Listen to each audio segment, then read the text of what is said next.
కానీ మన ఈ దేశం ఫస్ట్ మనం బాగా చెప్పుకునేది ఏంటంటే మన దేశం డెమోక్రటిక్ కంట్రీ అని చెప్పుకుంటాం. డెమోక్రటిక్ కంట్రీ అంటే ఏంటి?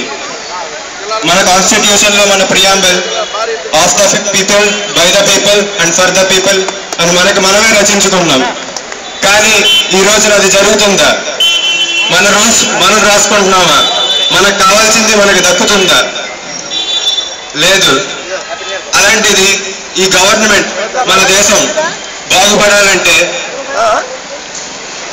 ఒక నగర కన్వీనర్ వంశీకృష్ణ యాదవ్ గారు, కార్పొరేటర్లు, మాజీ కార్పొరేటర్లు, మరి ఈ ధర్నాకు ఇచ్చేసిన వైఎస్ అభిమానులు, జగన్ అభిమానులు అందరూ కూడా మరి టెంట్ దగ్గరికి రావాల్సిందిగా కూర్చున్నాం. రండి సార్, రండి.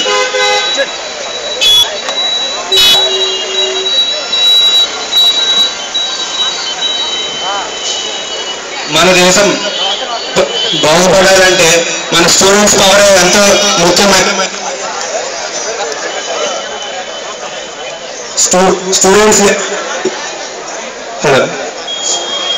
స్టూడెంట్స్ అనేది మన దేశమే లేదు. అలాంటి ఈ దేశానికి స్టూడెంట్స్ కి చదువుకోవడానికి డబ్బు లేకున్నప్పుడు మన దేశం ఎక్కడి నుంచి బాగుపడుతుంది? అలాంటి గవర్నమెంట్ మనకు అవసరమా?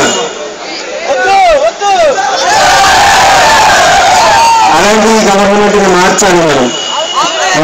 మన రాష్ట్రాన్ని మనమే మార్చుకోవాలి. Thank you.